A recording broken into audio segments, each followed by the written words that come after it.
Welcome to the Explainer.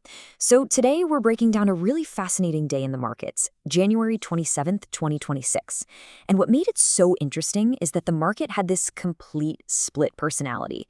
I mean, you had champagne popping euphoria on one side, and on the other, just sheer terror as a whole sector went into a nosedive. So, how can those two things possibly exist at the same time? Well, that's what we're going to dig into. We're going to unpack the two powerful and very different forces that basically tore this market in opposite directions. All right, let's dive right in. The first clue to this whole puzzle, it's right there in the major indexes. If you just glance at them, it looks like a kind of mixed day.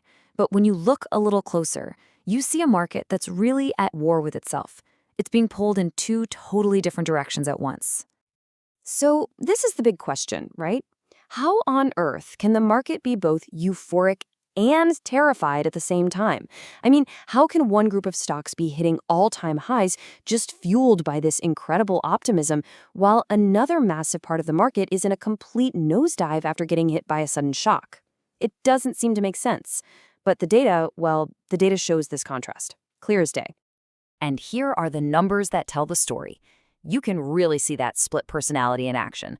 Look at this, the S&P 500. It hits a new record, inching so close to that 7,000 mark. Then you've got the tech-heavy NASDAQ, soaring almost a full percent. That's its fifth straight day of gains.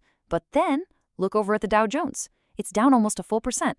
So you've got this tech engine just roaring ahead, but at the same time, some kind of massive anchor was dragging the Dow underwater. Let's figure out what that was. Okay, so let's start with the good news, with the engine driving the market up. The first major force was this incredible, almost unstoppable wave of optimism all about the AI revolution. This right here is what was pushing the NASDAQ and the S&P 500 into the stratosphere. And look, this wasn't just about some cool new software or a clever chatbot. Nope. The market's excitement was all focused on something you can actually touch. We're talking about massive, real-world investments in the physical hardware that makes AI possible. Things like data centers, fiber optic cables, cooling systems, those super specialized chips. It's basically the picks and shovels of the new AI gold rush. And if you want to understand the scale of this investment, just look at this number, $60 billion. That's the value of a single deal that Meta signed with Corning for fiber optic cables.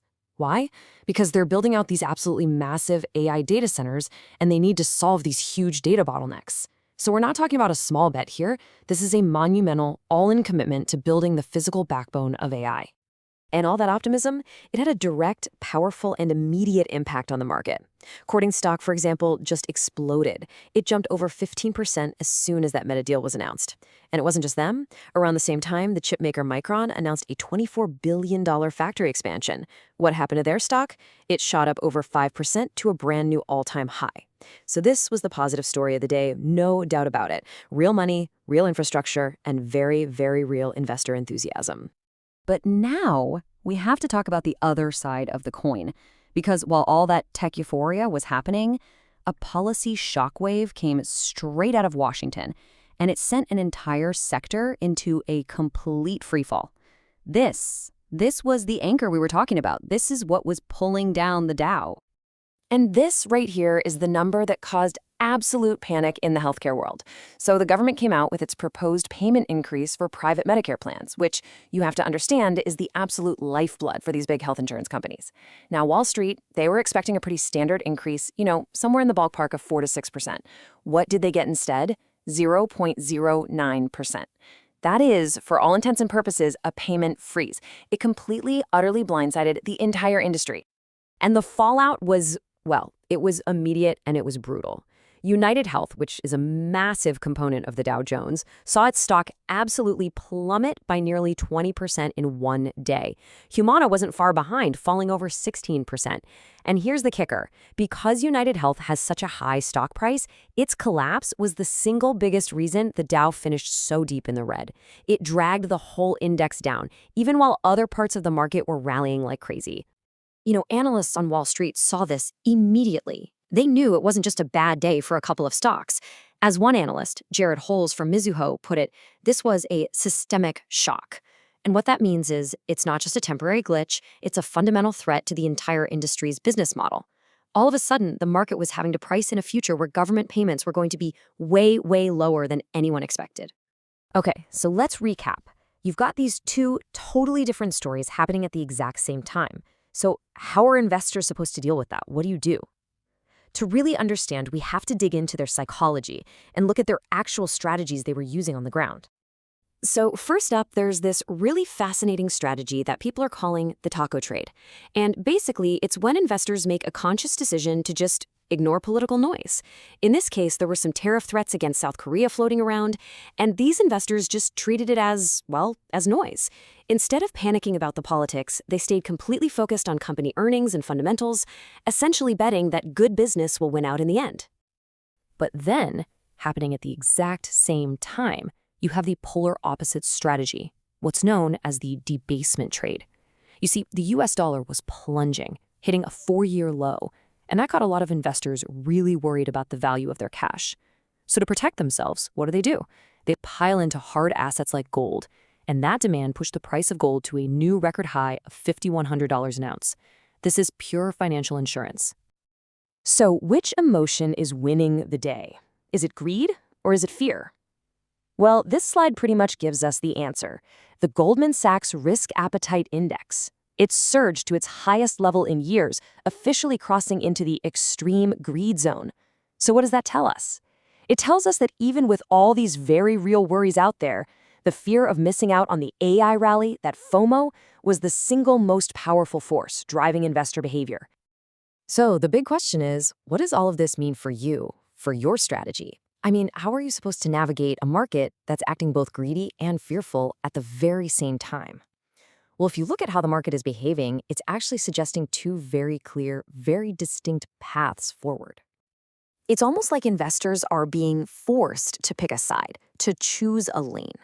Path number one is the aggressive route. You go all in on the AI boom. Path number two is the stable route.